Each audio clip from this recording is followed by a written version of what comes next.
नमस्कार। चलिए आज एक बहुत ही खास और गहरे विषय को समझते हैं। ये विषय है क्रूस पर कहे गए यीशु के वो अंतिम 7 वचन, जैसा कि सुसमाचारों में बताया गया है। तो सवाल ये है कि क्रूज पर कहे गए यीशु के ये 7 अंतिम वचन असल में थे क्या और इनका मतलब क्या था। ये सिर्फ शब्द नहीं है, बल्कि ये इतिहास के सबसे गहरे कथनों में से एक है। चलिए मिलकर इनके पीछे के मतलब को समझने की कोशिश करते हैं। 7 वचन। सुसमाचारों में दर्ज ये सिर्फ 7 बातें हमें यीशु के जीवन के आखिरी पलों, उनकी तकलीफ, उनके मकसद और हाँ, उनकी इंसानियत को समझने का एक बहुत ही अलग नजरिया देती हैं। अच्छा, तो हम इन कथनों को कुछ हिस्सों में समझेंगे। देखिए, पहले हम मानवता के लिए करुणा भरे शब्दों पर बात करेंगे, फिर उनकी पीड़ा और विश्वास को दिखाएंगे, और आखिर में उस एक शब्द पर आएंगे जो जीत का प्रतीक है। इस तरह हम इनके गहरे अर्थ तक पहुंच पाएंगे। तो चलिए शुरू करते हैं। तो पहला हिस्सा, मानवता के लिए करुणा के शब्द। ये सोचना भी हैरान कर देता है ना कि इतनी असहनीय पीड़ा के बीच में भी यीशु का ध्यान सबसे पहले दूसरों पर था।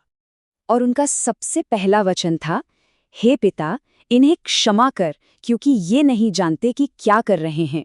बस एक पल के लिए इन शब्दों की ताकत को महसूस कीजिए। और जानते हैं ये प्रार्थना किसके लिए थी? उन्हीं लोगों के लिए जो उन्हें क्रूस पर चढ़ा रहे थे। ये इस समझ से निकली थी कि वे लोग असल में जानते ही नहीं कि वे कर क्या रहे हैं। उन्होंने यीशु को मसीह के रूप में पहचाना ही नहीं। ये वाकई में ईश्वरीय कृपा का एक बेमिसाल उदाहरण है। और ये स्लाइड इसी फर्क को बहुत साफ साफ दिखाती है। देखिए, एक तरफ इंसानी अज्ञानता का काम, उन्हें मसीह के तौर पर पहचान न पाना, और दूसरी तरफ कृपा की एक दिव्य प्रतिक्रिया। कितना बड़ा अंतर है। इसके बाद जो करुणा भरा वचन आया, वो उनके साथ सूली पर चढ़ाए गए एक अपराधी के लिए था। मैं तुझसे सच कहता हूं कि आज ही तू मेरे साथ स्वर्गलोक में होगा। तो यहाँ पॉइंट ये है कि ये आश्वासन उस अपराधी को इसलिए मिला क्योंकि उसने अपनी मौत के ठीक पहले यीशु में विश्वास दिखाया। उसने यीशु की पहचान को स्वीकार किया, और ये बताता है कि मोक्ष का दरवाज़ा आखिरी पल तक भी खुला रहता है। तीसरा वचन उन्होंने अपनी माँ मरियम के लिए कहा, हे नारी, देख ये तेरा पुत्र है। और फिर अपने सबसे प्रिय शिष्य से कहा, ये तेरी माता है। जरा सोचिए, क्रूस पर लटके हुए भी वो एक बेटे का फर्ज निभा रहे थे। उन्होंने ये पक्का किया कि उनकी मौत के बाद उनकी माँ की देखभाल हो, और ये जिम्मेदारी उन्होंने अपने प्रिय शिष्य यूयन्ना को सौंप दी। तो करुणा के बाद अब हम आते हैं दूसरे हिस्से पर, पीड़ा और विश्वास के शब्द। यहाँ हमारा ध्यान यीशु की शारीरिक और आध्यात्मिक तकलीफ की तरफ जाता है। अगले शब्द बहुत सरल हैं लेकिन बहुत गहरे हैं।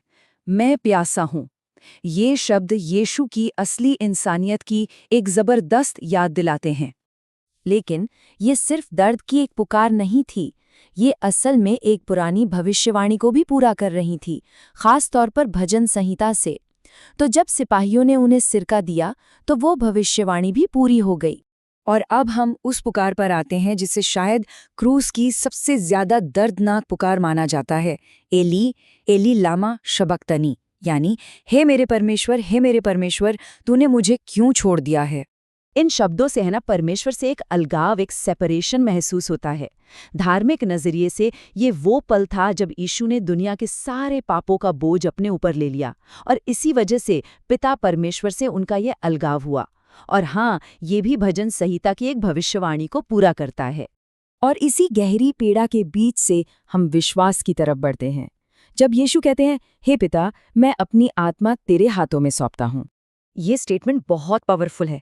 ये कोई हार नहीं है, बल्कि अपनी मर्जी से अपने जीवन को सौंपना है।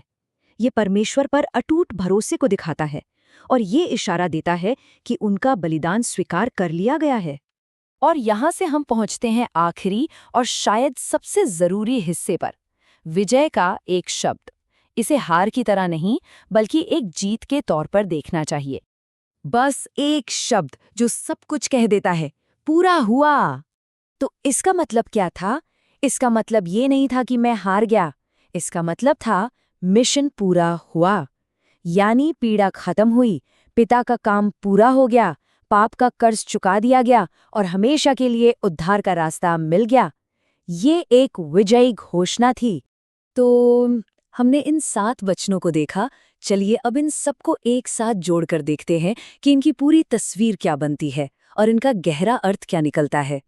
हमने शुरुआत की करुणा से, जिसमें दूसरों के लिए एक गहरी चिंता थी।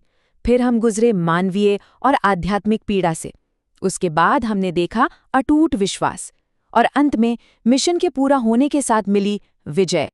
और ये सफ़र हमें एक आखिरी और सोचने पर मजबूर करने वाले सवाल पर लाकर छोड़ता है। जब हम इन सभी गहरे बयानों के बारे में सोचते हैं तो एक सवाल मन में आता है, इन अंतिम शब्दों में से कौन सा ऐसा है जो दिल में सबसे ज्यादा असर करता है और क्यों? ये सोचने के लिए बहुत शक्तिशाली विचार है।